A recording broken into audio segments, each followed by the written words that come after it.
28. júlí. Farðu með bænir án afláts. Láttu líf þitt vera stöðug bæn í kærleika og þakklæti. Lífið er mjög gott, en mundu ávallt að lífið er það sem þú gerir úr því.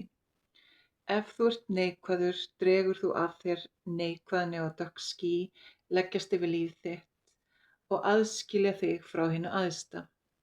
Ef þú ert stöðugt jákvæður, sérðu gott í öllu og öllum. Þá er himinninn blár og sólskin umhverfis þig og innra með þér.